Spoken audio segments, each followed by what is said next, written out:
10 milyong piso. Iyan ang halaga ng pagkatao ko sa pamilya Harrison.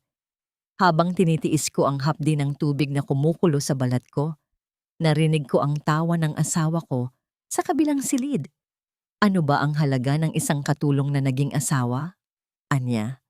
Ngayon, tapos na ang pananahimik. Ang Milene na inabuso ninyo ay patay na. Handa na ba kayong makilala ang babaeng wawasak sa inyong kaharian? Hanggang kailan mo kayang bayaran ng utang na hindi naman sa'yo? 10 milyong piso. Iyan ang halaga ng aking pagkatao sa mga Harrison.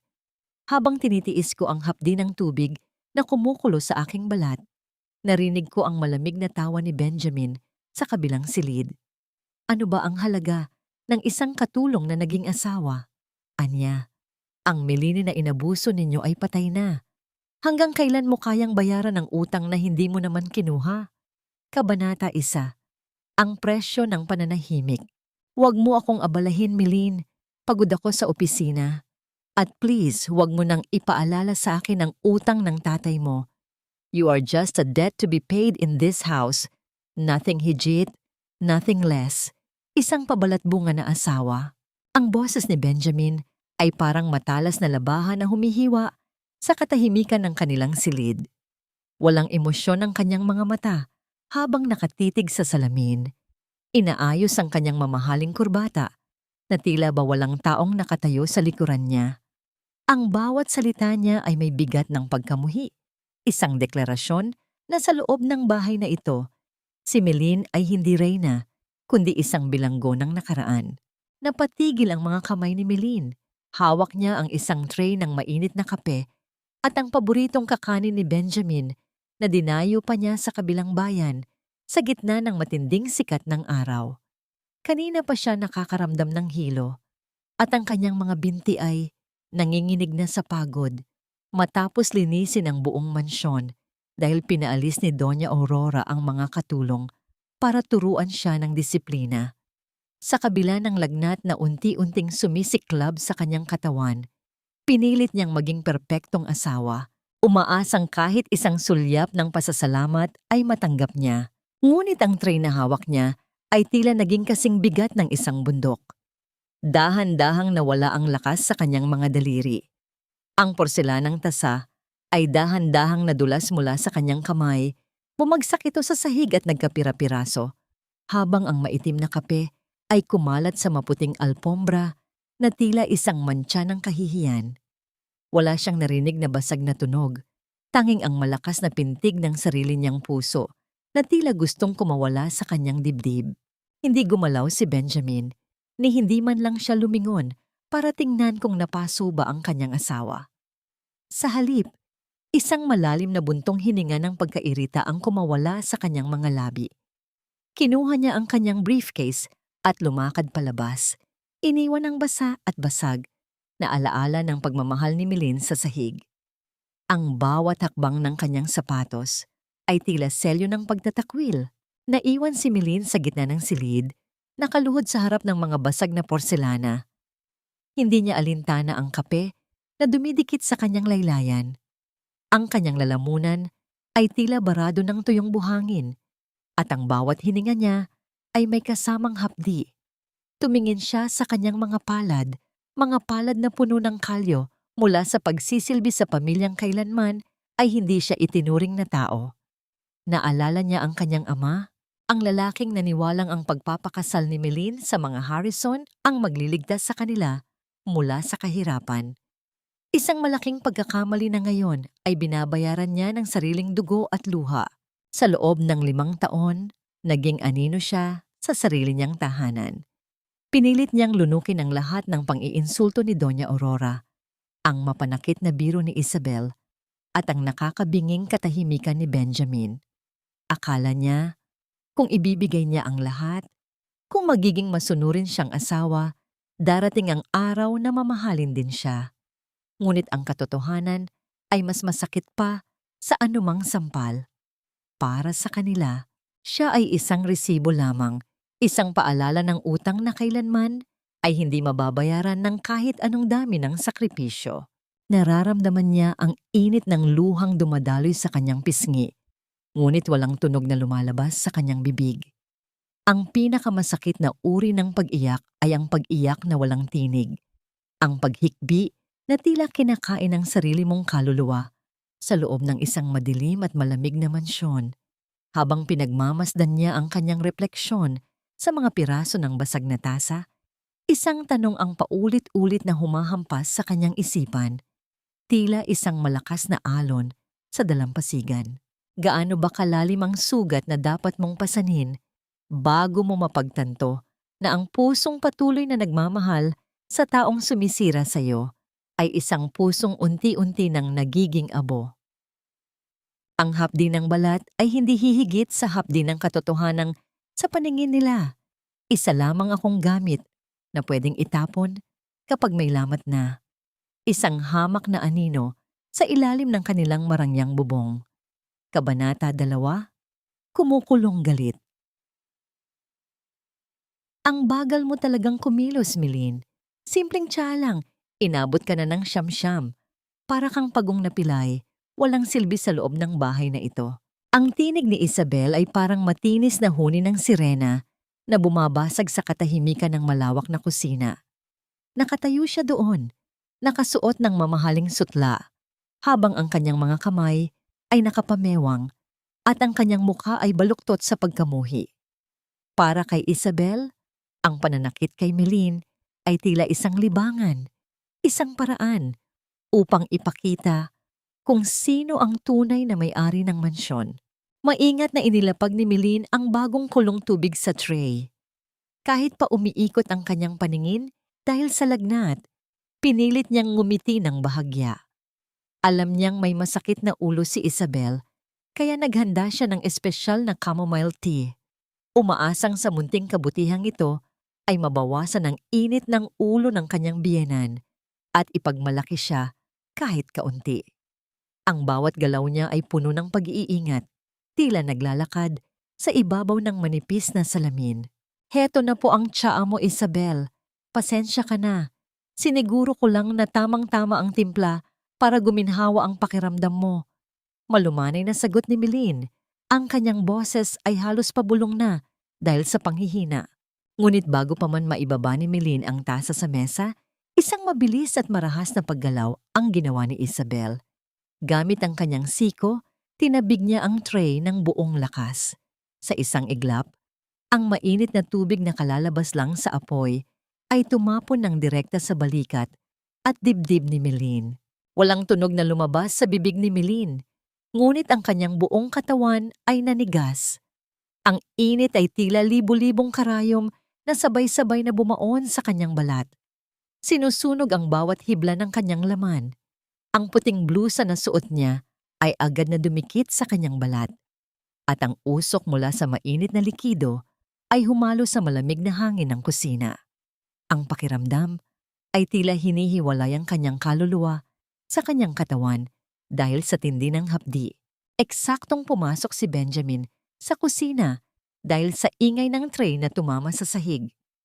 Nakita niya ang kanyang asawa na nanginginig, hawak ang sariling balikat, habang ang pamumula ay unti-unting lumalabas sa kanyang leeg. Ngunit sa halip na tumakbo patungo sa kanya, huminto si Benjamin ilang di pa ang layo. Tumingin siya kay Isabel, na ngayon ay nagkukunwaring natatakot at nagugulantang. Oh my God, Benjamin! Ang clumsy niya talaga. Muntik na niya akong mabuhusan, buti na lang nailagan ko. Pasigaw na sabi ni Isabel. Ang kanyang boses ay puno ng pekeng takot, habang ang kanyang mga mata ay naniningning sa katuwaan. Tumingin si Benjamin kay Milin, walang pag-aalala sa kanyang mga mata, tanging pagkadismaya. Milin, can't you be more careful? Ang dumi-dumi na ng sahig, at tingnan mo ang kapatid ko. Nabulabog mo ang pahinga niya. It was just an accident. Stop overreacting at maglinis ka na lang ng sarili mo. Ang bawat salita ni Benjamin ay mas mainit pa sa tubig na pumasok sa balat ni Milin. Parang may isang malaking pader na gumuho sa loob ng kanyang dibdib. Ang lalaking pinangakuan siyang protektahan ay nakatayo sa harap niya. Pinagmamasdan siyang masunog at ang tanging inaalala ay ang kalat sa sahig. Ang kanyang pananahimik ay naging pahintulot para sa mas malaking pang-aabuso. Pumasok din si Doña Aurora sa eksena, tila isang reyna na nagmamasid sa kanyang nasasakupan. Benjamin is right. Napakaliit na bagay. Gagawin mong drama? Napakalampa mo talaga, kaya ka hindi iginagalang sa bahay na ito. Magpalit ka na at siguraduhin mong walang mantsa ang rug na nene mo. Yan. Tumalikod ang mag-ina at ang kanyang asawa. Iniwan si Meline na mag-isa sa gitna ng basang sahig. Ang bawat patak ng tubig mula sa kanyang damit ay tila tunog ng pagguho ng kanyang huling pag-asa. Ang hapdi ng sugat sa kanyang balat ay nagsimulang mamintig. Ngunit ang mas matinding kirot ay nasa loob. Isang uri ng sugat na hindi kayang gamutin ng anumang gamot. Dahan-dahang lumakad si Meline patungo sa madilim na pasilyo. Ang bawat hakbang ay isang paghihirap. Ang kanyang paningin ay lumalabo na dahil sa luhang pilit niyang pinipigilan. Ngunit sa dulo ng pasilyo, malapit sa imbakan ng mga lumang gamit, may napansin siyang isang anino. Doon, sa gitna ng kadiliman, nakatayo si Lola Amparo. Ang matandang babae ay tahimik, ngunit may hawak siyang isang maliit na kagamitan, isang kamera na ang lente ay nakatutok sa pinangyarihan ng insidente. Ang kislap ng maliit na pulang ilaw sa aparato ay tila isang bituin sa gitna ng madilim na gabi ni Meline. Sa loob ng ilang segundo, nagtagpo ang kanilang mga mata at sa unang pagkakataon, sa loob ng maraming taon, naramdaman ni Meline na hindi siya nag-iisa sa kanyang laban. May isang lihim na itinatago ang kadiliman ng mansyong ito, isang katotohanang handa ng sumabog. Hindi kailanman nagkautang ang tatay mo sa pamilyang ito, Meline. Ang totoo, kami ang nagnakaw sa inyo. Ang mga salitang yon mula kay Lola Amparo ay mas masakit pa kaysa sa kumukulong tubig na bumabalot sa balat ni Meline. Sa loob ng maliit at madilim na silid ng mga katulong kung saan siya pinatira ni Doña Aurora, ang hangin ay tila naging kasing bigat ng tingga. Nakaupo si Meline sa gilid ng kanyang manipis na papag. Hawak ang isang basahan na basa ng malamig na tubig. Sinusubukang patahimikin ang naglalagablab na hapdi sa kanyang balikat. Ngunit ang bawat salita ng matanda ay tila isang panibagong paso na humahapdi hanggang sa kaibuturan ng kanyang kaluluwa. Dahan-dahang inilapag ni Lola Amparo ang isang lumang sobrang kulay kape sa tapat ni Meline. Kasama nito ang maliit na video recorder na kanina lang ay nakasaksi sa kalupitan ni na Isabel at Benjamin. Ang nanginginig na mga kamay ni Meline ay dahan-dahang kinuha ang mga papel sa loob. Habang binabasa niya ang bawat letra, ang kanyang mga mata ay nanlaki at ang kanyang hininga ay tila napatid. Ang dokumentong hawak niya ay isang kasunduan sa lupa. Ang lupang kinatatayuan ng isa sa mga pinakamalaking warehouse ng pamilya Harrison sa probinsya. Ang pirma ng kanyang ama ay naroon, ngunit ang petsa ay mali. Ito ay pinirmahan ilang araw matapos pumanaw ang kanyang ama. Isang pekeng pirma, isang malaking panloloko. Ang utang na sinasabi ni Doña Aurora na kailangang bayaran ni Meline sa pamamagitan ng pagsisilbi at pagpapakasal kay Benjamin ay isang malaking palamuti lamang upang makuha ang lahat ng natitirang ari-arian ng kanyang pamilya. Naramdaman ni Meline ang isang matinding lamig na gumagapang sa kanyang likuran, sa kabila ng lagnat na nananalaytay sa kanyang dugo. Ang bawat sakripisyo niya sa loob ng 5 taon, ang bawat sampal na tinanggap niya ng nakayuko, ang bawat gabi na umiyak siya dahil sa hiya na hindi niya mabayaran ang utang ng kanyang ama. Lahat ng yon ay base sa isang kasinungalingan. Pinaglaruan nila ang kanyang dangal. Ginawa silang mga busabo sa sarili nilang lupa. Bakit, Lola? Bakit ngayon lang? Ang tanging lumabas sa nanginginig na labi ni Meline. Ang kanyang boses ay halos isang hikbi na lamang, isang tunog ng isang pusong tuluyan ng nadurog. Hinawakan ni Lola Amparo ang kamay ni Meline. Ang kanyang mga mata ay puno ng pagsisisi. Dahil natatakot ako, Apo. Natatakot ako sa sarili kong anak na si Aurora. Pero nang makita ko ang ginawa nila sa'yo kanina, nang makita ko ang kawalang puso ni Benjamin, hindi ko na kaya ang manahimik. Ang video na ito, ang mga papel na ito ang susi mo sa kalayaan. Tumingin si Meline sa video recorder. Pinindot niya ang play at muling nakita ang kanyang sarili na namimilipit sa habi habang si Benjamin ay nakatayo lamang, walang pakialam. Ang imahe ng kanyang asawa ay tila naging isang estranghero sa kanyang paningin. Ang pag-ibig na matagal niyang inalagaan sa gitna ng unos ay tuluyan ng natupok, hindi ng apoy, kundi ng katotohanan. Hindi na naramdaman ni Meline ang hapdi ng paso sa kanyang balikat. Ang tanging nararamdaman niya ay ang matinding pait na namumuo sa kanyang lalamunan. Binalot niya ang mga dokumento at ang recorder sa loob ng kanyang maliit na bag. Ang bawat galaw niya ay mabilis at may determinasyon na kailanman ay hindi niya naramdaman noon. Ang takot na dating bumabalot sa kanya ay napalitan ng isang malamig na galit, isang galit na hindi sumisigaw, kundi nagpaplano. Tumingin siya sa bintana, kung saan ang ulan ay nagsisimula nang pumatak ng malakas, tila nakikiramay sa kanyang pagdadalamhati. Ang mansyong ito, na dati ay itinuring niyang tanging tahanan, ay isa palang libingan ng kanyang mga pangarap. Hanggang kailan mo kayang manatili sa isang bahay na itinayo mula sa nakaw na dangal ng iyong sariling ama? Lumakad si Meline patungo sa pinto.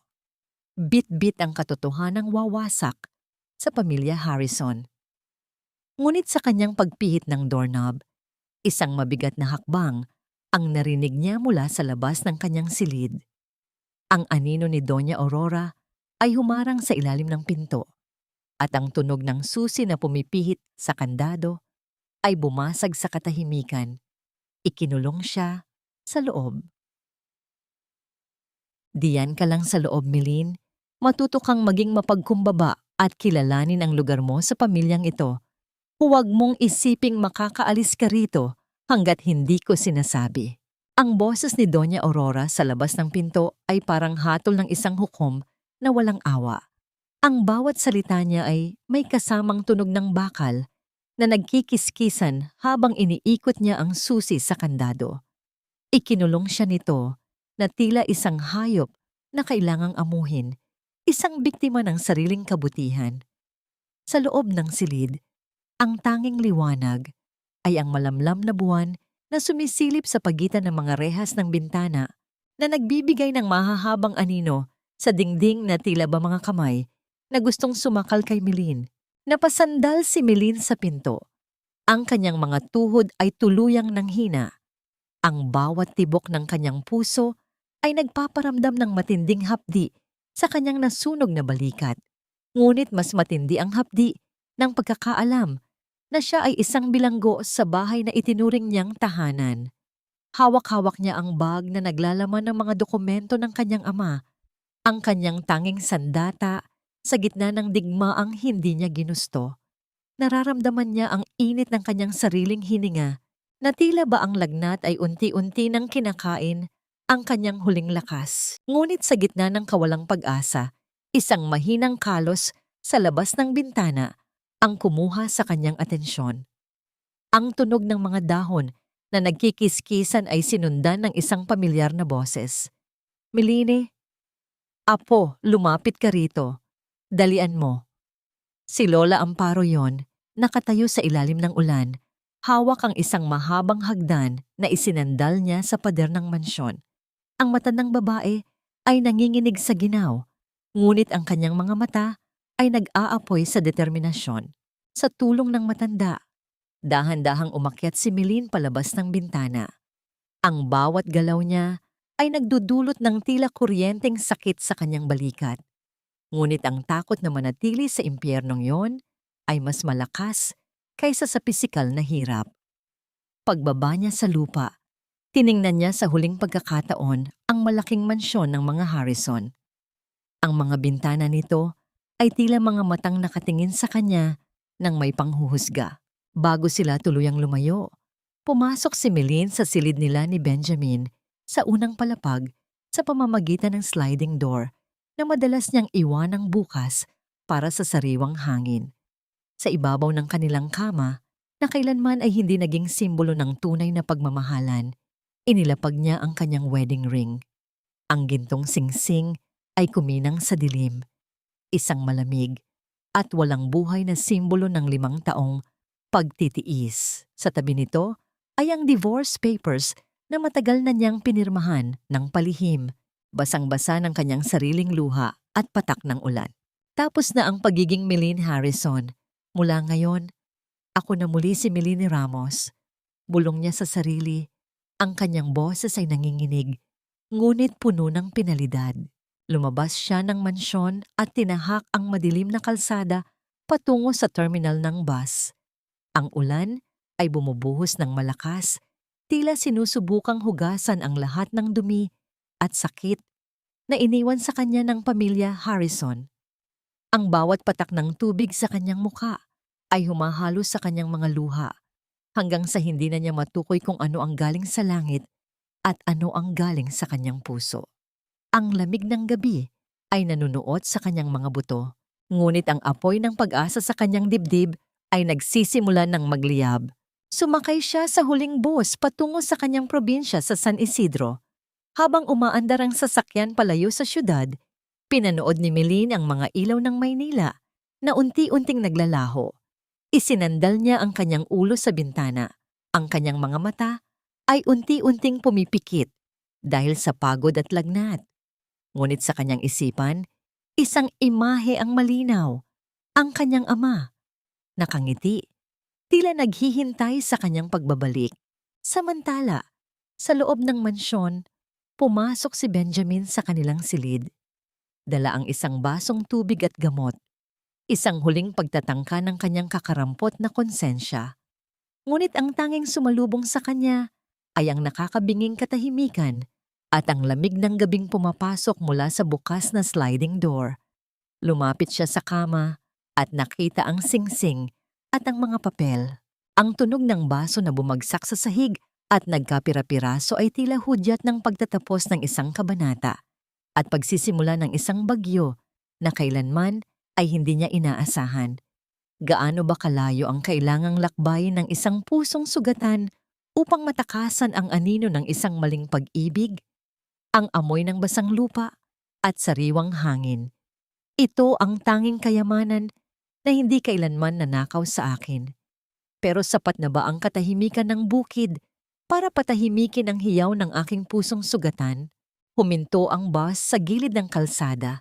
Nagbubuga ng maitim na usok na agad ding tinangay ng malakas na hangin ng madaling araw. Bumababa si Mylene na tila isang anino. Ang bawat galaw niya ay puno ng pag-iingat dahil sa hapdi ng paso sa kanyang balikat na ngayon ay tila kumikirot sa bawat pintig ng kanyang puso. Ang kanyang lagnat ay hindi pa rin humuhupa at ang kanyang paningin ay paminsan-minsang nagdidilim. Ngunit ang pamilyar na amoy ng San Isidro, ang amoy ng kape, dagat at malalagong puno ay nagsilbing gabay sa kanyang nanghihinang diwa. Naglakad siya patungo sa dulo ng kalsada kung saan nakatayo ang isang maliit na bahay na yari sa kahoy at kawayan. Ito ang bahay ng kanyang ama. Ito ang bahay na iniwan niya 5 taon na ang nakalilipas ng may pangarap na mabigyan ng magandang buhay ang kanyang pamilya. Noon, umalis siya rito na puno ng pag-asa. Ngayon, nagbabalik siya na may dalang mga sugat na hindi nakikita at isang galos sa katawan na paalala ng kanyang pagkakamali. Dahan-dahan niyang itinulak ang gate na yari sa kawayan. Ang tunog ng paggalaw ng lumang bisagra ay tila isang pagbati mula sa nakaraan. Nang makarating siya sa pintuan, hindi na niya kinayang tumayo. Napasandal siya sa dingding at dahan-dahang nadulas pababa. Ang kanyang bag ay bumagsak sa tabi niya. Ang lamig ng semento ay tila humihigop sa init ng kanyang lagnat. Mylene, Diyos ko Mylene, ikaw ba yon, Apo? Ang boses ni Aling Nena. Ang matagal ng kapitbahay at matalik na kaibigan ng kanyang ama ay bumasag sa katahimikan. Narinig ni Melin ang mabilis na hakbang ng mga tsinelas sa lupa, hanggang sa maramdaman niya ang mainit at magaspang na mga kamay na humahawak sa kanyang mukha. Wala siyang narinig na panghuhusga, walang tanong tungkol sa kung bakit siya bumalik ng ganito ang hitsura. Ang tanging naramdaman niya ay ang tunay na pag-aalala. Ang init mo, bata ka. At ano itong nasa balikat mo? Bakit may ganitong klaseng sugat? Ang boses ni Aling Nena ay puno ng pait at awa. Agad nitong tinawag ang kanyang asawa para buhatin si Melin papasok sa loob ng bahay. Inihihiga nila si Melin sa lumang papag na may malinis na banig. Doon, sa gitna ng pamilyar na amoy ng bahay ng kanyang ama, nagsimulang umiyak ng tahimik si Melin. Hindi dahil sa sakit, kundi dahil sa ginhawang dulot ng pag-alam na narito siya sa lugar kung saan hindi siya kailangang magpanggap. Dito, siya ay si Melin lamang, hindi ang miserableng asawa ng isang Harrison. Kumuha si Aling Nena ng mga dahon ng bayabas at saging. Dahan-dahan itong nilinis ang sugat ni Melin. Ang bawat dampi ng malamig na dahon sa kanyang nasunog na balat ay tila nagdadala ng kapayapaan. Ang hapdi ay unti-unting napalitan ng isang nakakaantok na ginhawa. Pinainom din siya ng mainit na sabaw ng malunggay. Ang lasa nito ay tila yakap ng isang magulang na matagal na niyang hinahanap. Magpahinga ka na muna, Melin. Huwag mong isipin ang kahit na ano. Narito ka na sa San Isidro. Walang mananakit sa'yo rito. Bulong ni Aling Nena habang hinahaplos ang kanyang buhok. Sa gitna ng kanyang pagkakaidlip, dinala si Meline ng kanyang gunita. Sa isang hapong magkasama sila ng kanyang ama sa ilalim ng puno ng mangga. Naalala niya ang tawa nito at ang pangakong hinding-hindi siya pababayaan. Ang luhang pumatak sa kanyang pisngi habang natutulog ay hindi na luha ng pait, kundi luha ng simula ng paghilom. Ngunit habang ang buong bayan ng San Isidro ay natutulog ng mahimbing, isang itim na sasakyan ang dahan-dahang pumasok sa bukana ng nayon. Ang tunog ng mga gulong nito sa mabatong kalsada ay tila isang babala. Huminto ito sa harap ng tindahan ni Aling Nena at isang lalaking nakasuot ng barong ang bumaba. Naghahanap ako sa isang babaeng nagngangalang Melin Harrison. Alam niyo ba kung nasaan ang bahay niya? Ang tanong ng lalaki sa isang tambay na nagbabantay sa gabi. Ang katahimikan ng San Isidro ay tila nabahira ng isang banta mula sa Maynila. Ang nakaraan na pilit tinatakasan ni Melin ay tila may mahahabang kamay na hindi handang bumitaw ng ganoon kadali. Sapat ba ang layo ng probinsya para itago ang isang pusong nais nang maging malaya? O ang anino ng nakaraan ay sadyang mas mabilis kaysa sa anumang sasakyan? Hindi lang hapdi ng sugat ang pilit kong pinapawi, kundi ang amoy ng lason na iniwan ng mansyon sa aking diwa. Ngayon, sa bawat dahon at ugat na hawak ko, tila muling bumubulong ang aking ama, na ang tunay na lunas ay laging nagmumula sa lupa. Nagising si Melin sa huni ng mga ibon at sa malambot na dampi ng sikat ng araw na tumatagos sa mga siwang ng bintanang kawayan.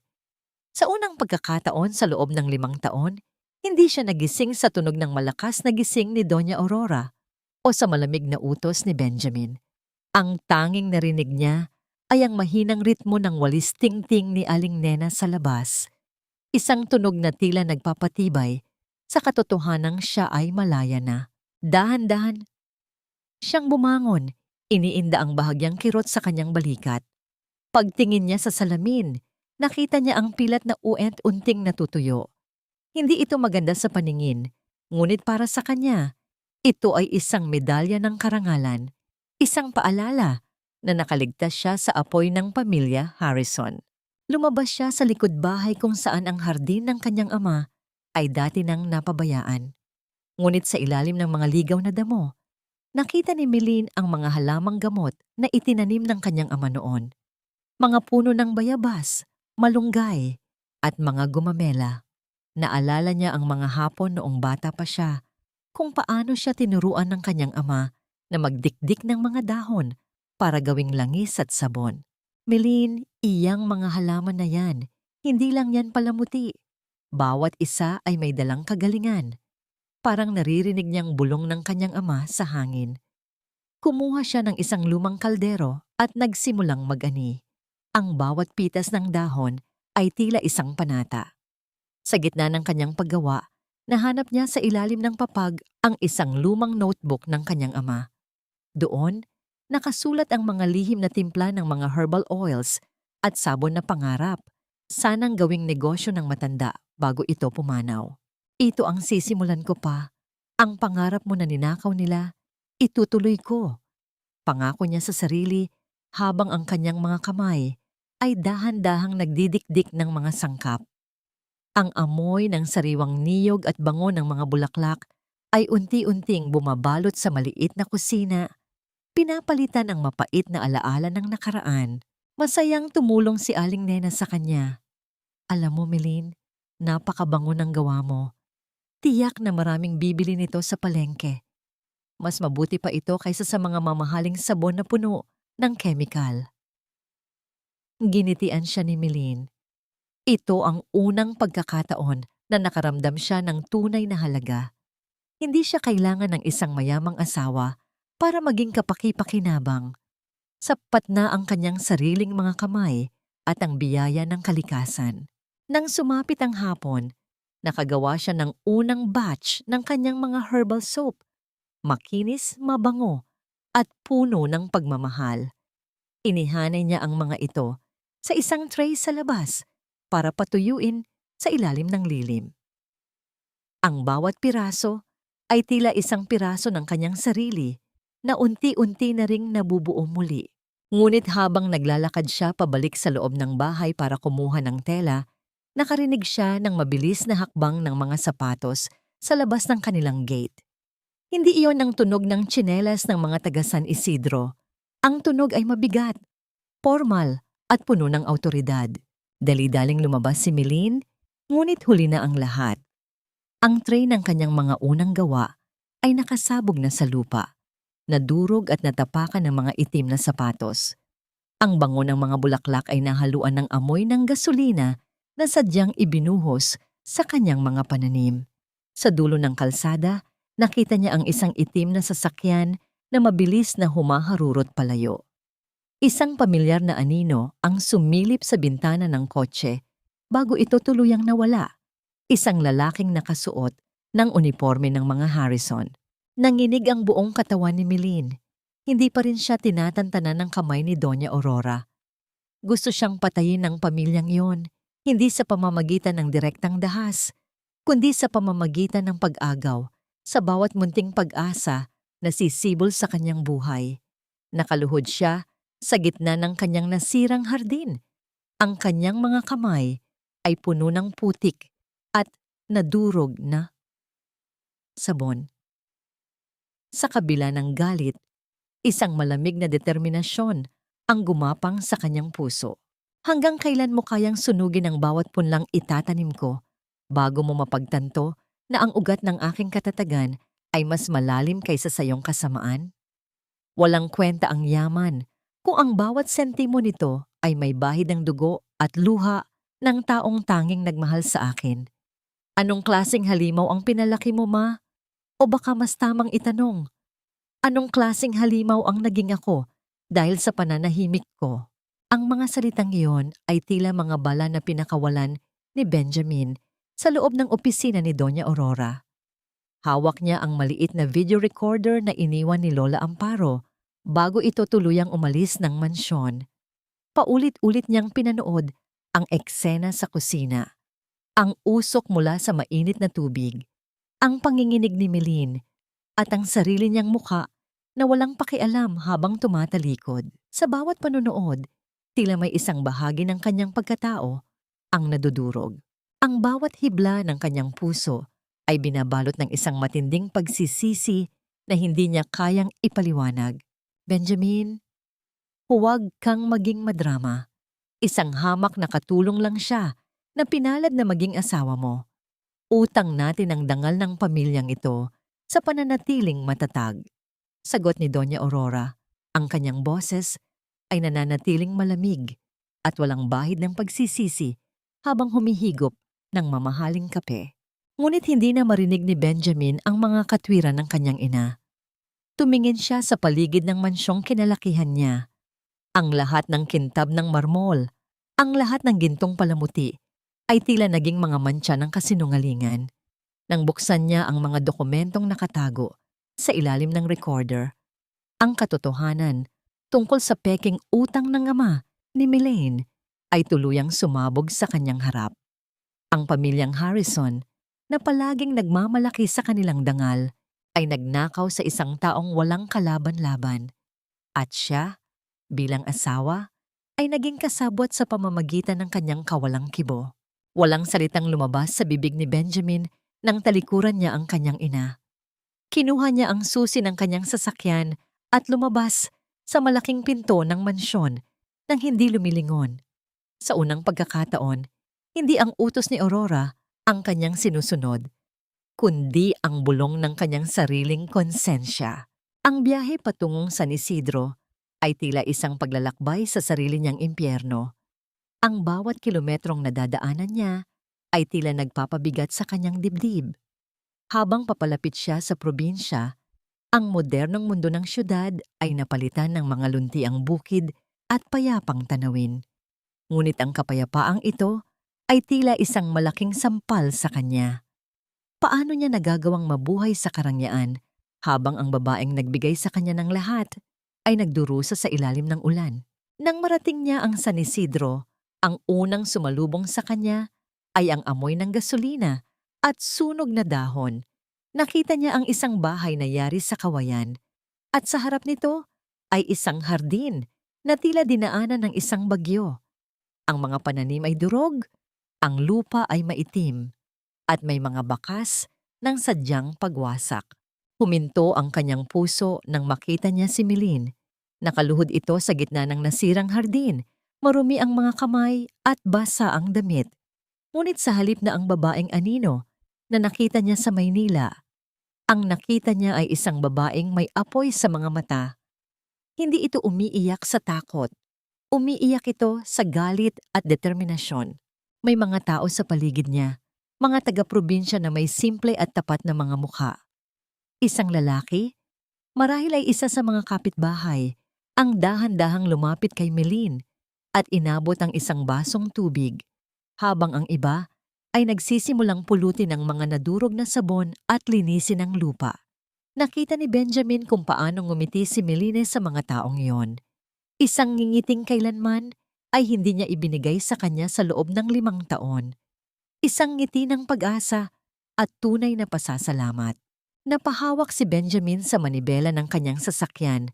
Ang kanyang mga kamao ay nagputi sa tindi ng pagkakahawak. Ang distansya sa pagitan nila ay ilang metro lamang. Ngunit para kay Benjamin, ito ay tila isang malawak na karagatan na hindi niya kayang tawirin. Nakita niya ang isang Mylene na hindi na niya kilala. Isang Mylene na masaya at buo, kahit na wasak ang paligid niya. Isang Mylene na hindi na kailangan ng kanyang proteksyon. Dahan-dahan siyang bumaba ng sasakyan. Ang tunog ng kanyang sapatos sa mabatong kalsada ay tila isang hudyat ng digmaan. Nang marinig ni Mylene ang tunog ng pagsara ng pinto ng kotse, dahan-dahan itong lumingon. Ang katahimikan ng San Isidro ay tila naging kasing bigat ng langit bago ang isang malakas na bagyo.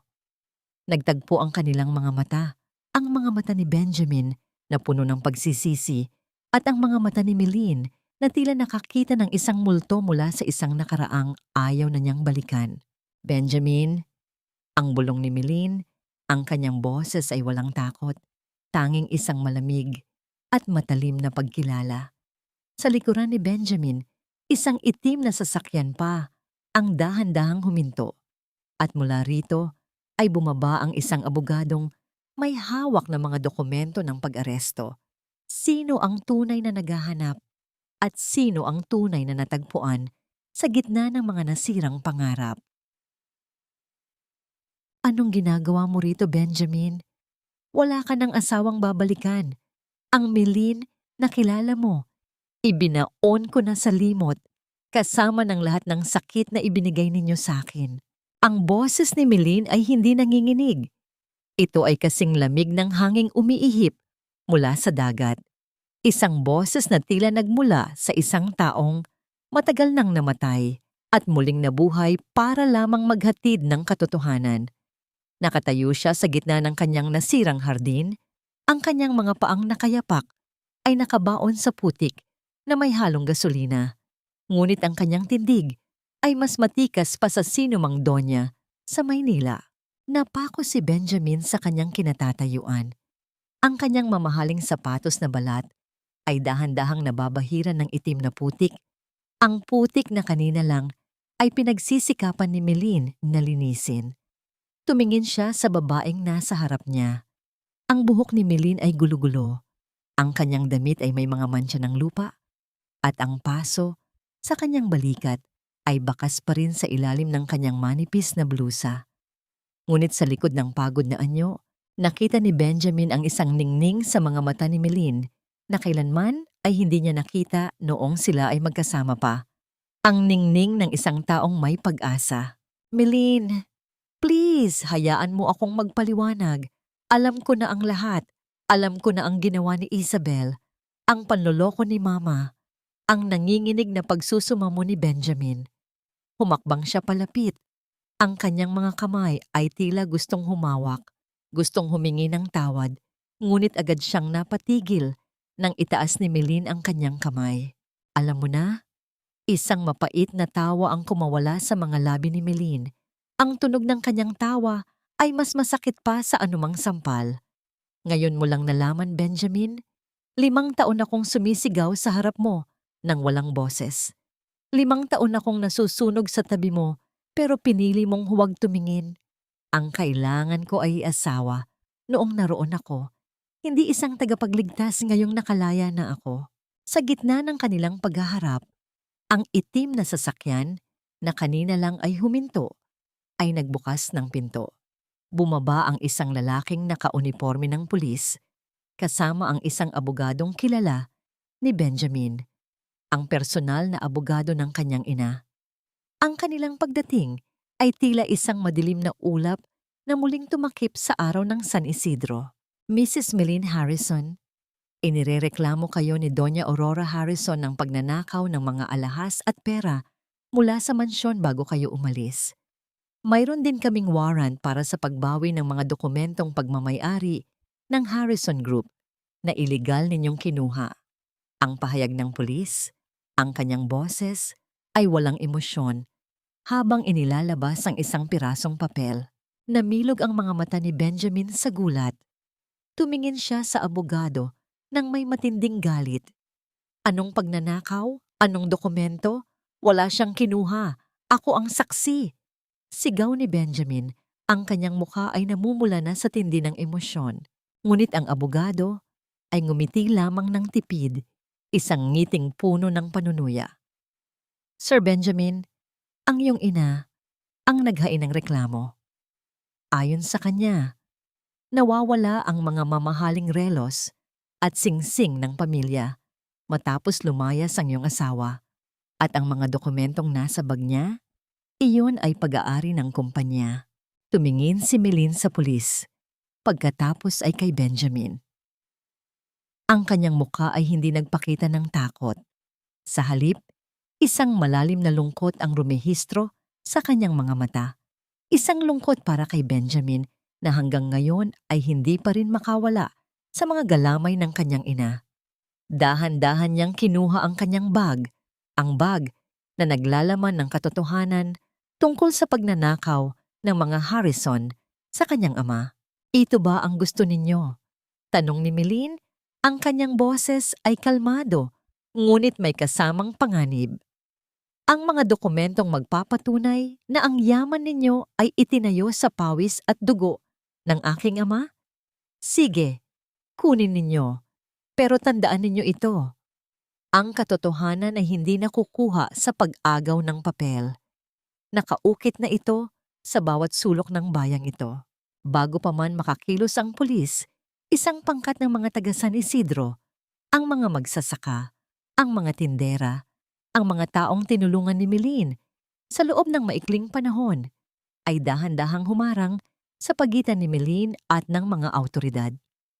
Hawak nila ang kanilang mga itak na panggamas, ang kanilang mga kahoy, at ang kanilang matitigas na paninindigan. Ang katahimikan ng nayon ay napalitan ng isang nagkakaisang bulong ng pagtatanggol. Hindi ninyo siya makukuha. Hindi sa aming harapan. Ang matigas na sabi ni Mang Tomas, ang pinakamatandang magsasaka sa grupo. Nasa gitna si Benjamin ng dalawang puwersa, ang kanyang pamilyang mapanira at ang bayang nagbibigay ng bagong buhay kay Milene. Sa unang pagkakataon, kailangan niyang pumili ang kanyang dugo o ang tanging babaeng nagturo sa kanya kung paano tunay na magmahal. Habang ang tensyon ay papataas, isang malakas na tunog ng sirena mula sa kabilang direksyon ang muling bumasag sa katahimikan. Isang puting sasakyan na may tatak ng media ang mabilis na paparating. Sino ang nagtawag sa media at anong sikreto ang nakatakdang mabunyag sa harap ng buong bansa? Hindi sapat ang libu-libong patawad para punan ang 5 taon ng iyong pagkabingi. Kung gusto mong bumawi, huwag kang umarte bilang asawa. Magtrabaho ka rito bilang alipin ng lupang ito, gaya ng ginawa ninyo sa akin sa loob ng inyong mansyon. Ang malakas na pagbuhos ng ulan ay tila isang walang katapusang hagupit mula sa langit. Ginagawang malapot na putik ang tuyong lupa ng San Isidro. Sa gitna ng kaguluhan, ang kislap ng mga ilaw mula sa kamera ng media ay tila mga kidlat na naglalantad sa bawat emosyon sa mukha ng mga tauhan. Ang abogado ni Doña Aurora ay napaatras nang harapin siya ni Benjamin sa harap ng mga reporter. Sabihin mo sa aking ina, wala nang Milene Harrison na babalik sa kanya. At kung itutuloy ninyo ang kasong ito, sisiguraduhin kong ang unang tatamaan ng katotohanan ay ang pundasyon ng Harrison Group. Umalis kayo rito bago ko gamitin ang lahat ng kapangyarihang natitira sa akin para ilubog kayo sa kahihiyan. Ang nanginginig na sigaw ni Benjamin. Ang kanyang boses ay nakikipagpaligsahan sa dagundong ng kulog. Dahil sa takot sa masamang publisidad at sa determinasyon ni Benjamin, napilitang umurong ang mga pulis at ang abogado. Ang itim na sasakyan ay mabilis na humarurot palayo. Iniwan ang isang nakabibinging katahimikan sa gitna ng ulan. Hinarap ni Benjamin si Milene. Ang kanyang buong katawan ay basang-basa. Ang kanyang mamahaling barong ay nakadikit na sa kanyang balat. Isang malayo at miserableng anyo mula sa dating makapangyarihang tagapagmana ng mga Harrison. Milene, please, hayaan mo akong manatili. Kahit hindi mo ako patawarin ngayon, hayaan mo akong ayusin ang lahat ng sinira namin.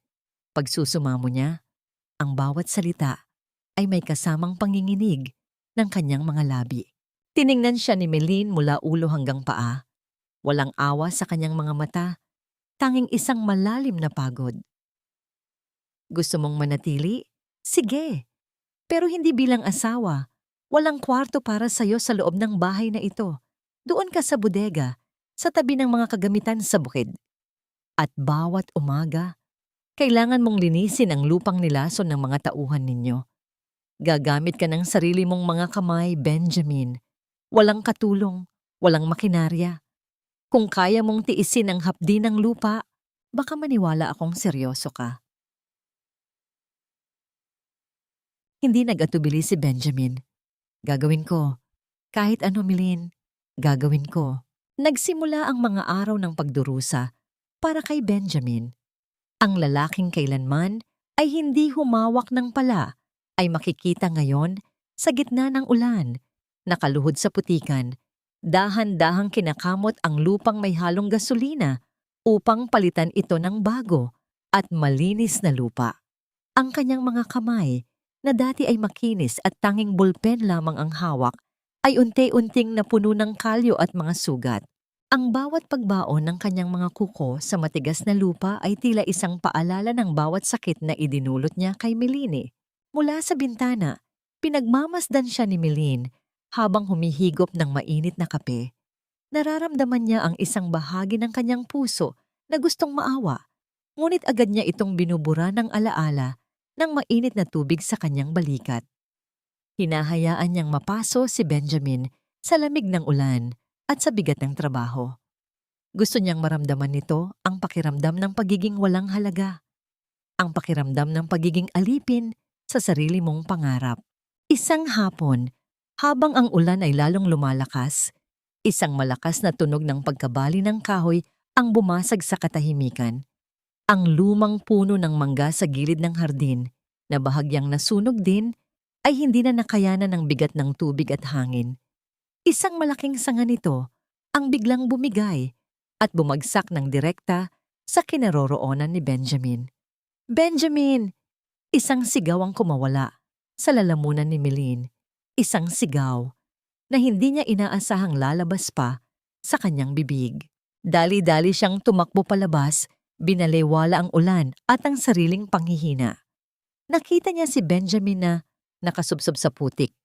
Ang kanyang binti ay naipit sa ilalim ng mabigat na sanga. Ang dugo ay humahalo sa itim na putik, isang kulay na tila nagpapakita ng pait ng kanilang nakaraan. Nang maabot ni Meline ang asawa, nakita niya ang mukha ni Benjamin na maputla, ngunit sa kabila ng sakit, nagawa pa rin nitong ngumiti nang makita siya. Ayos. Ayos lang ako, Meline. Huwag kang lumabas. Baka mabasa ka. Baka lagnatin ka ulit. Ang nanghihinang bulong ni Benjamin bago ito tuluyang nawalan ng malay. Sa sandaling iyon, sa gitna ng rumagas ang ulan, naramdaman ni Meline ang isang pamilyar na takot. Ang takot na mawala ang taong, sa kabila ng lahat ng galit, ay bahagi pa rin ng kanyang bawat hininga. Ang hapdi sa kanyang balikat ay tila naglaho, napalitan ng isang matinding pangangailangang iligtas ang lalaking sumira, at ngayon ay sinusubukang buuin muli ang kanyang mundo. Paano mo hahayaang mamatay ang taong pilit na binubuhay ang iyong galit, kung sa bawat patak ng kanyang dugo ay nakikita mo ang iyong sariling pagsisisi? Kasalanan mo ito, Meline. Ikaw ang malas sa pamilyang ito. Kung hindi ka pumasok sa buhay namin, hindi magkakagulo ang kapatid ko at hindi mauubos ang pera ko. Ang boses ni Isabel ay matinis at puno ng lason, ngunit hindi ito naririnig ni Meline. Ang mga salitang iyon ay umaalingaw-ngaw lamang sa loob ng marangyang silid ni Isabel sa mansyon, kung saan ang lahat ay unti-unti nang naglalaho. Nakatayo si Isabel sa harap ng kanyang malaking salamin, ngunit hindi na ang magandang mukha ng isang tagapagmana ang nakikita niya. Ang kanyang mga mata ay malalim ang itim sa ilalim, bunga ng maraming gabi sa kasino at ang walang tigil na pag-inom, upang malimutan ng katotohanang ang kanyang mga credit card ay isa-isa nang pinuputol ng bangko. Habang si Meline ay unti-unting bumabangon sa probinsya, ang mundo naman ni Isabel ay gumuho. Ang kanyang mga kaibigang alta sosyedad ay tinalikuran na siya matapos kumalat ang balita tungkol sa video ng pagmamaltrato sa kusina. Sa bawat kanto ng kanilang social circle, ang pangalang Harrison ay hindi na simbolo ng yaman, kundi ng kahihiyan. Ang bawat alahas na isinasanla niya para bayaran ang kanyang mga utang sa sugal ay tila isang piraso ng kanyang dangal na nawawala. Sa kabilang banda, sa San Isidro, ang katahimikan ay nababalot ng isang kakaibang init. Sa loob ng maliit na bahay ni Meline, ang tanging tunog ay ang mahinang paghinga ni Benjamin na kasalukuyang natutulog dahil sa gamot. Dahan-dahang nililinis ni Meline ang sugat sa binti ni Benjamin gamit ang mainit na tubig at ang sarili niyang gawang herbal oil. Ang kanyang mga kamay ay banayad, tila nakalimutan na ang lahat ng galit para lamang mabigyan ng lunas ang taong nasa harap niya.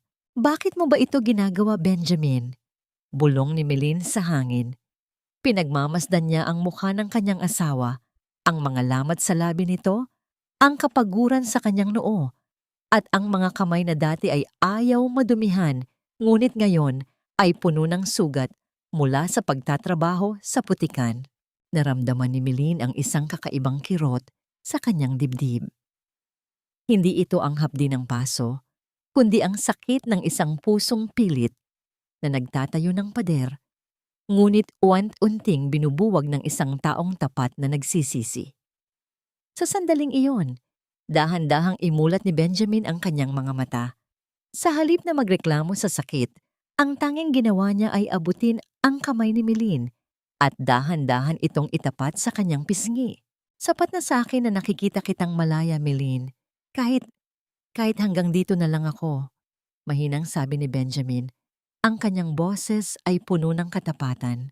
Ngunit ang kapayapaang ito ay tila isang panaginip lamang na malapit ng magwakas. Sa Maynila, ang kawalang pag-asa ni Isabel ay humantong sa isang madilim na desisyon. Kinuha niya ang kanyang telepono at tinawagan ng isang numero na matagal na niyang itinatago. Isang taong handang gumawa ng maruming trabaho kapalit ng huling perang natitira sa kanya. Gawin mo na. Sunugin mo ang lahat. Siguraduhin mong wala siyang matitira. Kahit ang buhay niya. Ang utos ni Isabel. Ang kanyang boses ay malamig at puno ng puot. Ang kislap ng kanyang mga mata ay tila apoy na handang tumupok sa lahat ng bagay na binuo ni Milene. Hindi alintana ni Milene at Benjamin ang panganib na paparating. Habang ang gabi ay lumalalim sa San Isidro, isang anino ang dahan-dahang lumalapit sa maliit na paggawa ng sabon ni Milene. Ang amoy ng gasolina ay unti-unting humahalo sa bango ng mga tuyong bulaklak. Ang bawat patak ng likido sa tuyong kawayan ay tila isang hudyat ng kamatayan. Isang mitya ang sinindihan sa gitna ng kadiliman. Ang apoy ay dahan-dahang gumagapang, tila isang ahas na gutom, handang lamunin ang bawat pangarap na itinanim ni Milene sa lupang iyon. Hanggang kailan mo kayang ipaglaban ang iyong bagong buhay kung ang nakaraan ay handang sunugin pati ang lupang iyong kinatatayuan? Amensam, sunugin ninyo ang aking mga gawa, ngunit hinding-hindi ninyo masusunog ang aking diwa. Ang bawat abo ng pangarap na ito ay magiging binhi ng mas matatag na pagbangon. Ang amoy ng nasusunog na kawayan at pinaghalong bango ng mga herbal na sangkap ay isang mabagsik na gising sa tahimik na gabi ng San Isidro. Ang maliit na paggawaan ni Milene, ang tanging simbolo ng kanyang bagong simula, ay nilalamon ng nagngangalit na apoy. Ang mga piraso ng sabon na maingat niyang hinulma ay tila mga kandilang natutunaw sa init, kasama ng kanyang mga pangarap. Milene, dito ka lang.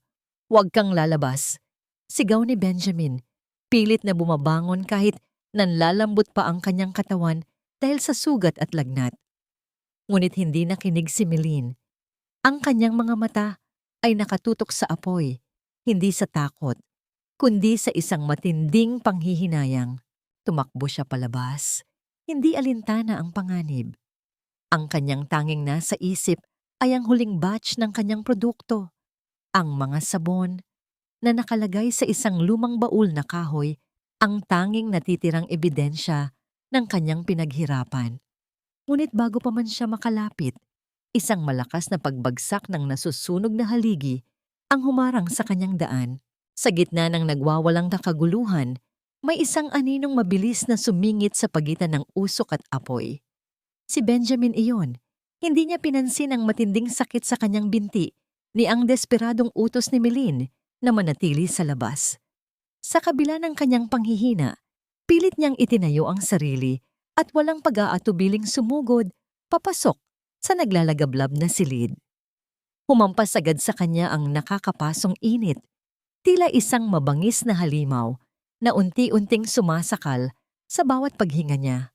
Kumapal ang usok sa paligid at bawat hakbang ay parang paglalakad diretso sa impyerno. Ngunit para kay Benjamin, walang apoy ang mas mabagsik kaysa sa tanawing nakita niya kanina. Si Milene, wasak at nawawalan ng pag-asa. Iyon ang sakit na hindi niya kayang tiisin.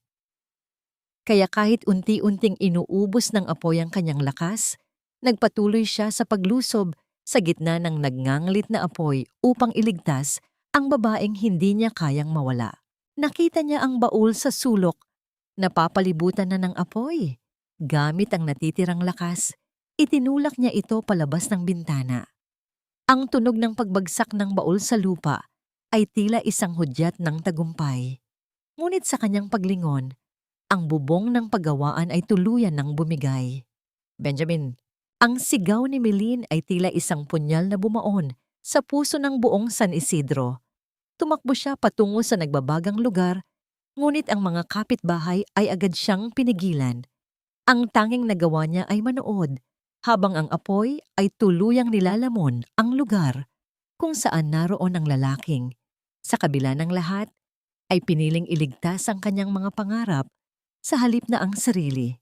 Nang dumating ang umaga, ang tanging natira sa paggawaan ni Melin ay ang itim na abo at ang mga baluktot na bakal.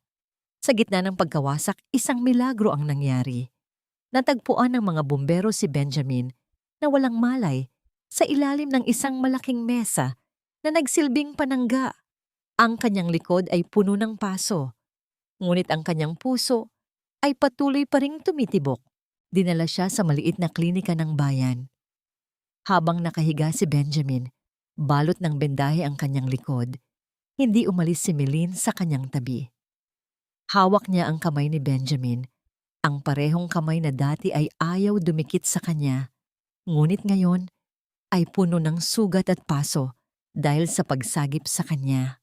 Ang mga luha ay tahimik na dumadaloy sa kanyang pisngi, hindi na luha ng galit, kundi luha ng isang pusong unti-unti nang natututong magpatawad. Bakit mo ginawa iyon? Tanong ni Melin sa natutulog na si Benjamin. Ang kanyang boses ay isang bulong ng pagtataka at sakit. Sa kanyang pagbabantay, isang tawag ang natanggap niya mula sa isang hindi kilalang numero. "Hello, Melin! Ito si Lola Amparo. Alam ko na kung sino ang nasa likod ng sunog. Si Isabel." Pagkatapos ng ilang sandali ng pananahimik, isang malalim na buntong hininga ang kumawala sa mga labi ni Melin. Ngunit sa halip na magplano ng ganti, tumingin siya kay Benjamin at pagkatapos ay sa baul na nasa labas ng klinika, ang baul na naglalaman ng kanyang huling pag-asa. "Lola, salamat po sa impormasyon, pero sa ngayon, may mas mahalaga akong kailangang gawin." Sagot ni Melin, ang kanyang boses ay hindi na boses ng biktima. Ito na ang boses ng isang reyna na handang bumangon mula sa abo. "Kailangan kong iligtas ang lalaking nagligtas sa akin." Sa parehong araw, isang malaking balita ang sumabog sa media. Ang video ng panununog sa paggawaan ni Melin na palihim na na-record ng isang kapitbahay ay kumalat na sa buong bansa, kasama ang testimonya ni Lola Amparo na direktang nagtuturo kay Isabel Harrison bilang utak ng krimen. Ang karma na matagal nang natutulog ay sa wakas ay nagising na, at ang una nitong bibiktimahin ay ang babaeng naghasik ng apoy. Gaano kalakas ang apoy ng paghihiganti kumpara sa apoy ng pag-ibig na handang magsakripisyo. "Hindi na ako ang babaeng yuyuko sa harap ng inyong yaman. Ang bawat sugat na iniwan ninyo sa aking balat ay naging ginto, at ang bawat luha ay naging lakas upang itayo ang kahariang hindi ninyo kailanman magigiba." Ang bawat hapdi ng nakaraan ay tila naglaho sa harap ng matagumpay na pag-usbong ng lunas ni Melin. Mula sa mga natirang sabon na isinalba ni Benjamin mula sa apoy, muling bumuo si Melin ng isang pangarap na mas malaki at mas matatag. Sa tulong ng mga taga San Isidro na itinuring na siyang sariling anak, ang maliit na paggawaan sa likod bahay ay naging isang ganap na laboratorio ng kalikasan. Ang bango ng sampaguita, ilang-ilang at sariwang niyog ay hindi na lamang amoy ng probinsya. Ito na ang amoy ng tagumpay na kumakalat sa buong bansa. Isang hapon, habang abala si Melin sa pag-aayos ng mga bagong produkto, isang mamahaling puting sasakyan ang huminto sa harap ng kanyang bahay. Bumaba ang isang babaeng may taglay na awtoridad at karangyaan. Si Madame Elena, ang isa sa pinakamalaking distributor ng organic products sa bansa. "I saw your story on the news, Melin, but more than the drama, I saw the quality of your work. Your products don't just heal the skin, they heal the soul. I want to invest in you."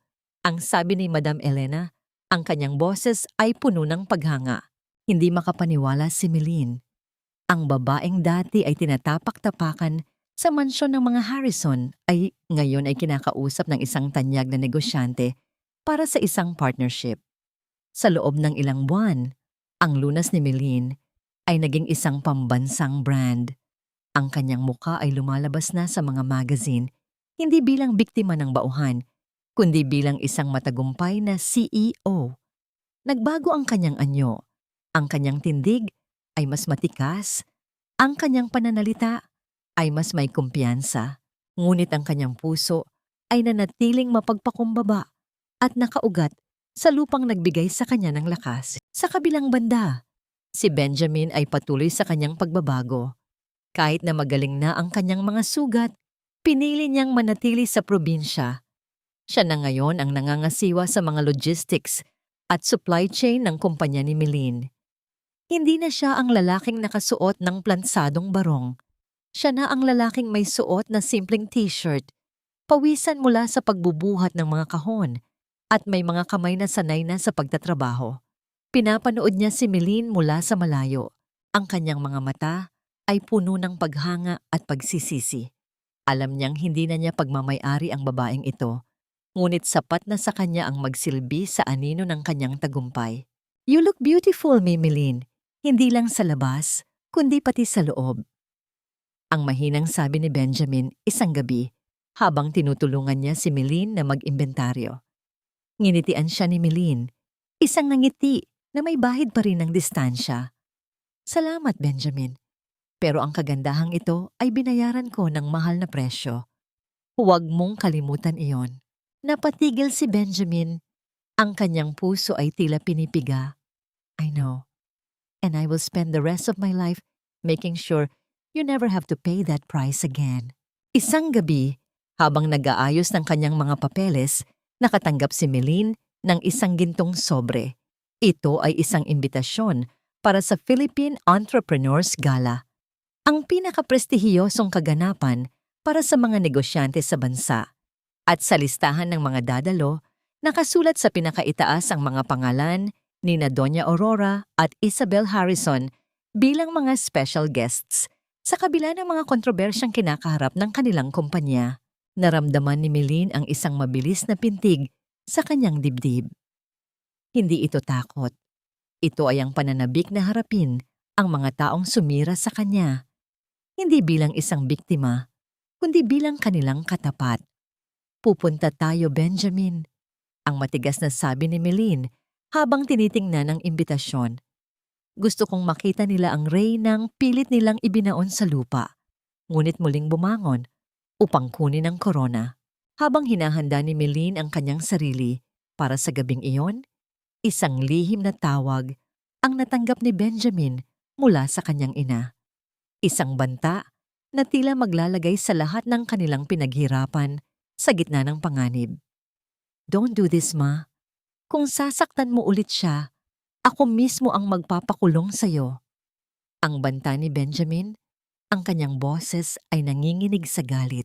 Ngunit ang tawa ni Doña Aurora sa kabilang linya ay parang kalansing ng mga barya sa isang walang laman na kaban. Let's see, Benjamin. Let's see who will fall first in that gala. Ang kislap ng mga diamante sa paligid ay hindi kayang tapatan ang ningning ng katotohanang dala ko. Ngayong gabi, ang bawat hakbang ko sa marangyang sahig na ito ay tila hudyat ng pagbagsak ng inyong huwad na kaharian. Ang ballroom ng Grand Hyatt ay puno ng halimuyak ng mga mamahaling pabango at tunog ng mga klasikal na musika. Ngunit sa gitna ng karangyaan, may isang tensyong hindi maikakaila. Ang lahat ng mata ay nakatuon sa malaking pinto. Nang bumukas ito at pumasok ang isang babaeng tila nagmula sa isang panaginip. Si Melin ay nakasuot ng isang kulay gintong gown na may mataas na neckline. Maingat na itinatago ang pilat sa kanyang balikat, ngunit inilalantad ang kanyang bagong natagpuang dignidad. Sa tabi niya, si Benjamin ay nakatayo ng matikas, suot ang isang simpleng tuxedo. Ang kanyang mga mata ay hindi umaalis sa kanyang asawa, hindi bilang isang bantay, kundi bilang isang saksi sa kanyang kadakilaan. Look who's here! The maid who thinks she's a queen. Ang boses ni Isabel ay bumasag sa katahimikan habang papalapit siya. Suot ang kanyang pinakamahal na alahas na tila ba sinusubukang itago ang kanyang pagkapit sa patalim. Sa likod niya, si Doña Aurora ay nakatayo ng tuwid. Ang kanyang muka ay tila isang maskara ng yelo. Ngumiti ng bahagya si Meline, isang nangiting puno ng pait at kapangyarihan. Isabel, ang tunay na reyna ay hindi nakikita sa suot na alahas, kundi sa kung paano niya hinarap ang apoy na ibinato mo. Kamusta ang utang mo sa kasino? Balita ko, pati ang singsing ni Doña Aurora ay naisanla mo na. Namutla si Isabel sa gulat, habang ang mga tao sa paligid ay nagsimulang magbulungan. Ang tunog ng mga bulong ay tila isang mahinang agos ng tubig na unti-unting lumalakas. Bago pa man makasagot si Isabel, tumayo si Meline sa gitna ng entablado. Kinuha ang mikropono at hinarap ang lahat ng mga negosyante sa bansa. Ngayong gabi, hindi lang ako narito para ipakilala ang lunas ni Meline. Narito ako para tapusin ang isang mahabang kasinungalingan. Ang pahayag ni Meline, ang kanyang boses, ay umaalingaw-ngaw sa buong ballroom. Sa malaking screen sa likuran niya, biglang lumabas ang video ni Lola Amparo. Nakita ng lahat ang pagmamaltrato ni Isabel, ang kawalang puso ni Benjamin noon, at ang huling bahagi na hindi pa nakikita ng publiko, ang pag-amin ni Doña Aurora tungkol sa pagnanakaw sa ari-arian ng pamilya Ramos. Ang katahimikan sa loob ng ballroom ay naging kasing bigat ng isang libingan. Ang tanging narinig ay ang mabilis na paghinga ni Doña Aurora at ang pagbagsak ng baso mula sa kamay ni Isabel na naglikha ng tunog ng pagkapira-piraso ng kristal sa sahig. Ang lahat ng kintab ng pamilya Harrison ay tila naglaho sa isang iglap, napalitan ng kulay ng kahihiyan. "This is all a lie! This is fabricated!" Sigaw ni Doña Aurora, ngunit ang kanyang boses ay nanginginig na. Dahan-dahang lumapit ang dalawang lalaking nakasuot ng formal na suit, ngunit ang mga badge sa kanilang dibdib ay nagpapakita ng kanilang tunay na katungkulan. Sila ay mga opisyal mula sa National Bureau of Investigation. Doña Aurora Harrison, you are under arrest for land grabbing, falsification of public documents, and tax evasion. Isabel Harrison, you are being invited for questioning regarding the arson incident in San Isidro. Ang malamig na sabi ng opisyal. Ang tunog ng mga posas na nagkikiskisan ay tila isang malakas na hudyat ng katapusan. Habang dahan-dahang inaakay palabas ang mag-ina sa gitna ng kislap ng mga kamera ng media, tumingin si Doña Aurora kay Benjamin. "Benjamin, tutulungan mo kami. Anak kita." Tumingin si Benjamin sa kanyang ina. Ang kanyang mga mata ay puno ng lungkot, ngunit may matibay na paninindigan. "Anak mo ako, ma. At bilang anak mo, ito ang pinakamabuting magagawa ko para sa'yo. Ang hayaan kang harapin ang katotohanan. Ang utang na loob natin kay Meline ay hindi mababayaran ng kahit anong yaman." Naiwan si Meline sa gitna ng entablado. Pinapanood ang pagbagsak ng mga taong nagpahirap sa kanya. Nararamdaman niya ang isang matinding ginhawa na tila isang mabigat na pasanin ang naalis sa kanyang dibdib. Ngunit sa gitna ng tagumpay, naramdaman niya ang isang mainit na kamay na humawak sa kanyang palad. Si Benjamin. "Tapos na, Meline. Malaya ka na talaga," bulong ni Benjamin. Tumingin si Meline sa kanyang asawa. Ang galit ay naglaho na, napalitan ng isang mapait na kapayapaan. Ngunit bago pa man siya makasagot, isang mabilis na paggalaw mula sa madla ang kumuha sa kanyang atensyon. Isang tauhan ni Isabel na tila nawalan na rin ng bait ay may hawak na isang matulis na bagay at mabilis na tumatakbo patungo kay Meline. "Kung babagsak kami, sasama ka sa amin," ang hiyaw ng lalaki. Sa isang iglap, humarang si Benjamin sa harap ni Meline. Ang tunog ng tela na napupunit at ang mahinang ungol ng sakit mula kay Benjamin ay tila nagpabagal sa takbo ng oras. Kailan ba matatapos ang dugong kailangang dumanak para lamang sa isang kapatawarang hindi pa lubos na maibigay? Hindi sapat ang dugo para hugasan ang nakaraan, Benjamin. Pero sapat ang sakripisyo mo para mapagtanto ko na ang galit na kinikimkim ko ay isang lason na ako mismo ang unti-unting pinapatay. Ang mahinang ritmo ng monitor sa loob ng puting silid ng ospital ay tila isang paalala na ang buhay ay nananatiling nakakapit sa bawat hininga.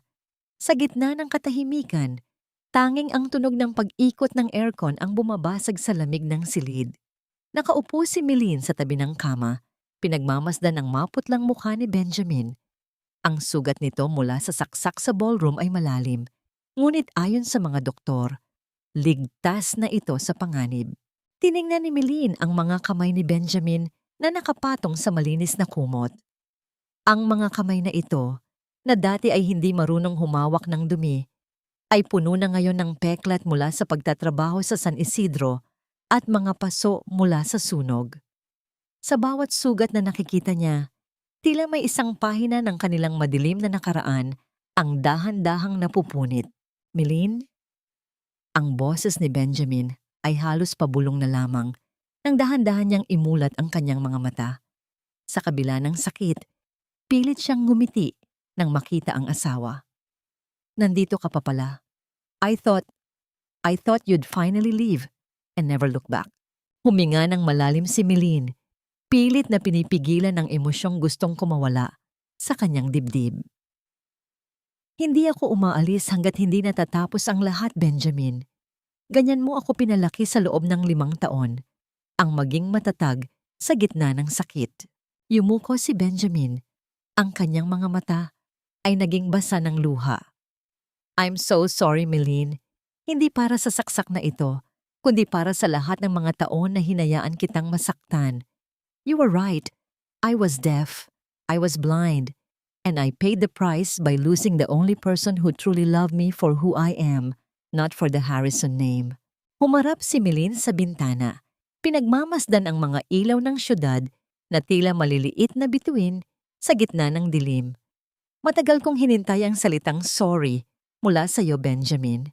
Akala ko, kapag narinig ko yon, magiging masaya na ako. Pero nang makita kitang humarang sa harap ko sa gala, naramdaman ko ang takot. Isang takot na hindi ko akalaing mararamdaman ko pa para sa'yo. Dahan-dahang umupo si Milene sa gilid ng kama at hinawakan ang kamay ni Benjamin. Hindi bilang isang asawang sumusunod, kundi bilang isang babaeng nagpapatawad sa sarili. Pinapatawad na kita, Benjamin. Hindi dahil karapat-dapat ka, kundi dahil pagod na akong magbitbit ng galit. Ang galit na ito ang nagpapanatili sa atin na magkadugtong sa masakit na paraan. Ngayon, pinuputol ko na ang tanikala. Namilog ang mga mata ni Benjamin. Does this mean, alis ka na? You're going back to San Isidro? Babalik ako sa San Isidro dahil nandoon ang buhay ko, ang negosyo ko, at ang kapayapaan ko. Sagot ni Milene, ang kanyang boses ay puno ng pinalidad. Pero sa pagkakataong ito, hindi ako tumatakas. Naglalakad ako patungo sa hinaharap na ako ang may gawa. Can I follow you? Hindi bilang asawa, kundi bilang isang taong gustong bumawi. Kahit gaano katagal, Milene, I will wait until you can truly look at me without seeing a Harrison. Pagsusumamo ni Benjamin. Tumingin si Milene kay Benjamin ng matagal. Nakita niya ang isang lalaking wasak, isang lalaking wala ng yaman at kapangyarihan, ngunit may taglay na katapatan na kailanman ay hindi niya nakita sa loob ng mansyon. Ang landas ng pagpapatawad ay mahaba, Benjamin. Maraming bako, maraming tinik. Kung handa kang maglakad doon ng nakayapak, gaya ng ginawa ko noon, baka sa dulo ng kalsada, magkita tayong muli. Iniwan ni Milene ang silid. Ang bawat hakbang niya ay tila mas magaan kaysa sa dati. Sa labas ng ospital, sinalubong siya ni Lola Amparo. Nagyakap ang dalawa, isang yakap ng paglaya at bagong simula. Ang mga Harrison ay nahaharap na sa katarungan at ang anino ng mansyon ay tuluyan ng naglaho sa ilalim ng sikat ng umaga. Ngunit sa gitna ng kanyang paglalakad, patungo sa kanyang sasakyan, isang maliit na bata ang lumapit sa kanya at nag-abot ng isang bulaklak, isang gumamela, mula sa probinsya. May kalakip itong maliit na papel na may sulat kamay ni Benjamin na hindi niya napansin sa loob ng silid. Salamat sa muling pagturo sa akin kung paano huminga. Napangiti si Meline, isang tunay at matamis na ngangiti. Ang sugat sa kanyang puso ay naroon pa rin, ngunit hindi na ito kumikirot. Ito ay naging isang pilat na lamang, isang bahagi ng kanyang kwento, ngunit hindi na ang kabuuan ng kanyang buhay. Handa na ba ang isang pusong sugatan na muling magbukas o ang kapayapaan ng pag-iisa ay sapat na para sa isang reynang nahanap na ang kanyang sariling korona? Ang tunay na kalayaan ay hindi lamang ang pag-alis sa pagkakakulong sa ilalim ng kamay ng iba, kundi ang pagbuo muli ng sariling pagkatao mula sa mga piraso ng pusong dinurog ng nakaraan. Ngayon, ang bawat hininga ko ay hindi na pag-aari ng isang utang, kundi ng sarili kong pangarap. Isang taon ang mabilis na lumipas at ang San Isidro ay hindi na lamang isang tahimik na bayan sa gilid ng dagat. Ito na ang sentro ng lunas ni Meline Healing Center, isang malawak at maaliwalas na pasilidad na itinayo ni Meline para sa mga kababaihang biktima ng pang-aabuso at karahasan. Ang gusali ay yari sa matibay na kahoy at malalaking bintanang salamin na nagpapahintulot sa sikat ng araw at sariwang hangin na pumasok. Isang kabaligtaran ng madilim at mapanupil na mansyon ng mga Harrison. Nakatayo si Meline sa gitna ng hardin ng center, pinagmamasdan ng mga kababaihang abala sa paggawa ng mga herbal na produkto. Ang kanilang mga tawanan ay tila isang musika sa kanyang pandinig.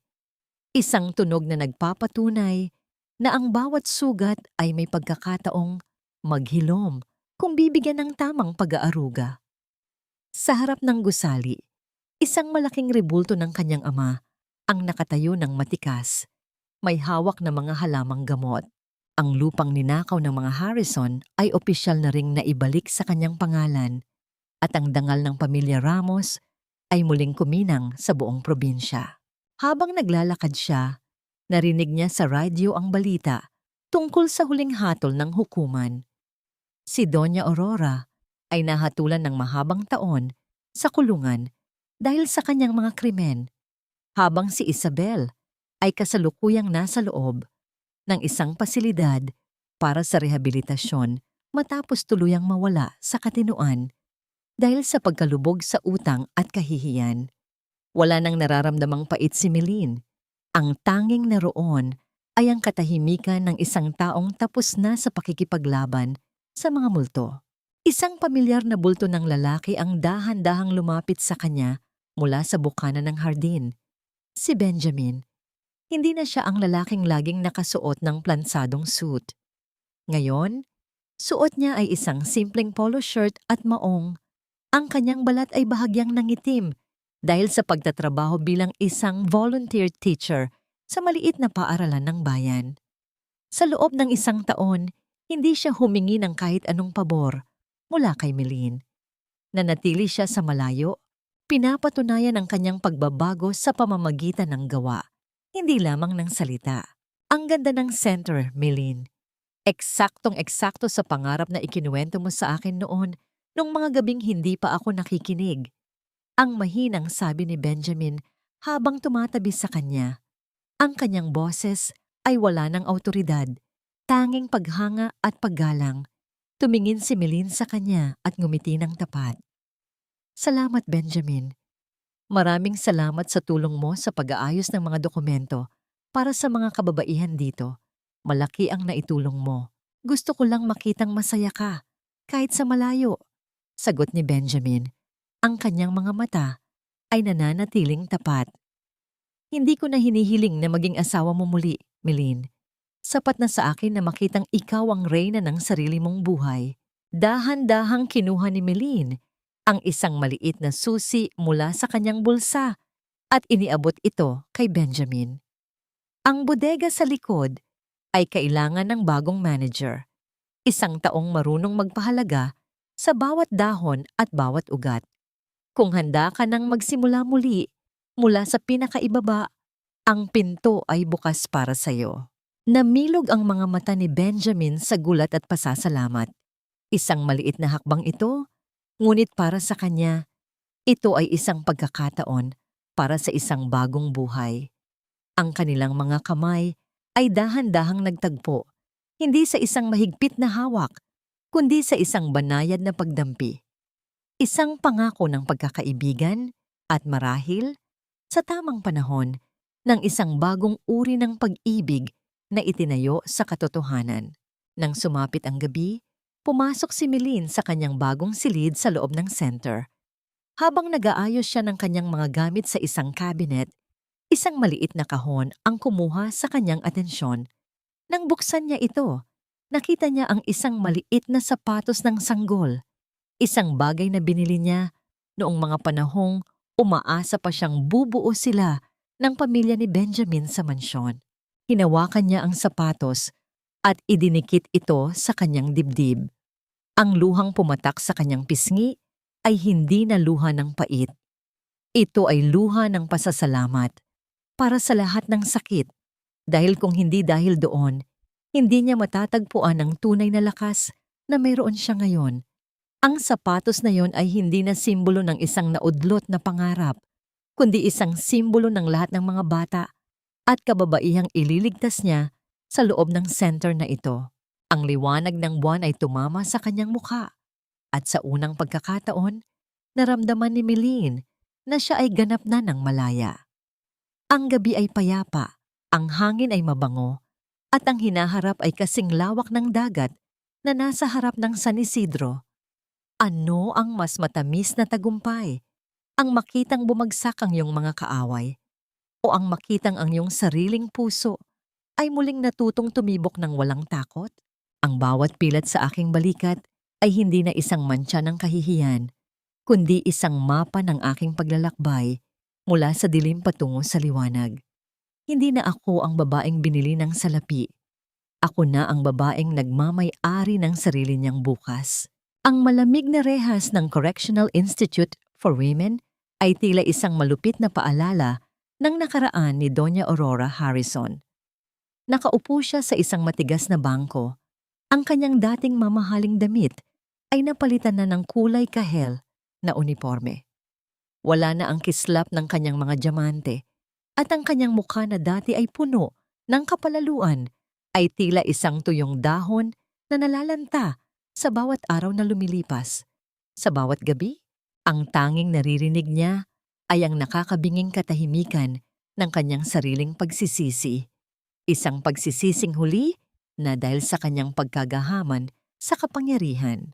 Sa kabilang dako, sa loob ng isang tahimik na silid sa isang psychiatric facility, si Isabel ay nananatiling nakatitig sa kawalan. Hawak niya ang isang basag na piraso ng porselana na tila ba ito ay isang mamahaling hiyas.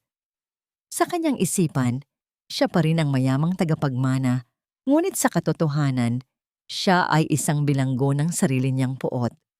Ang karma ay hindi laging dumarating sa anyo ng saksak o sunog. Kung minsan, ito ay ang pagkawala ng lahat ng bagay na iyong minahal nang higit pa sa iyong pagkatao. Sa dalampasigan ng San Isidro, habang ang araw ay dahan-dahang lumulubog at nagbibigay ng kulay kahel sa kalangitan, maglalakad sina Meline at Benjamin nang magkahawak kamay. Ang tunog ng mga alon na humahalik sa buhangin ay tila isang panalangin ng pasasalamat. Si Benjamin ay dahan-dahang lumingon kay Meline. Ang kanyang mga mata ay puno ng kapayapaang kailanman ay hindi niya nahanap sa loob ng mansyon. Nahanap mo na ba ang hinahanap mong kapayapaan, Meline? Ang mahinang tanong ni Benjamin. Ang kanyang boses ay tila bahagi na ng hangin. Ngumiti si Meline. Ang kanyang mga mata ay nakatutok sa abot tanaw. Hindi ito nahanap, Benjamin. Ito ay binuo. Pinili kong bitawan ng galit para bigyan ng puwang ang pagmamahal sa sarili. Ang pagpapatawad ay hindi para sa kanila, ito ay para sa akin, upang hindi na ako maging biktima ng kanilang mga alaala. Tumigil sila sa paglalakad at hinarap ang isa't isa. Hinawakan ni Benjamin ang kamay ni Melanie. Ang kanyang paghawak ay banayad at puno ng paggalang. Sa pagkakataong ito, walang kontrata, walang utang, at walang pamilyang nakikialam. Tanging dalawang tao lamang sila na nagkasakitan, nagpatawad, at handang sumubok muli ng may katapatan. Salamat sa muling pagtanggap sa akin, Melin. Hindi ko man maibabalik ang 5 taon na ninakaw ko, itatama ko naman ang bawat segundo ng natitirang bahagi ng buhay ko. Pangako ni Benjamin. Huwag mong itama ang nakaraan, Benjamin. Gawin nating tama ang hinaharap. Ang bawat sugat ay naghihilom, ngunit ang peklat ay mananatili upang ipaalala sa atin na tayo ay nakaligtas. Sagot ni Melin. Sa paglipas ng gabi, ang lunas ni Melin ay patuloy na naging simbolo ng pag-asa para sa maraming kababaihan. Ang kwento ni Melin ay naging isang alamat sa San Isidro. Ang kwento ng isang aninong naging reyna, ng isang biktima na naging tagapaglunas. Natutunan ng lahat na ang tunay na yaman ay hindi matatagpuan sa vault ng bangko, kundi sa katatagan ng puso at sa dalisay na hangarin na makatulong sa kapwa. Ang aral na iniwan ng kanilang kwento ay malinaw. Ang utang na loob sa sarili ang pinakamahalagang kailangang bayaran. Huwag hayaang ang iyong dangal ay maging presyo ng katahimikan ng iba. Ang pag-ibig na tunay ay hindi nananakit, hindi nagkukulong, at hindi nagbibilang ng utang. Ang tunay na pag-ibig ay nagpapalaya. Habang ang buwan ay muling sumisikat sa ibabaw ng dagat, ang mga alaala ng mainit na tubig, ng sunog na pagawaan, at ng malupit na mansyon ay tuluyan ng natangay ng agos. Ang tanging natira ay ang bango ng sampagita sa hangin at ang dalawang pusong, sa kabila ng lahat ng unos, ay nahanap ang kanilang daan pabalik sa isa't isa, mas matatag, mas malalim, at mas malaya.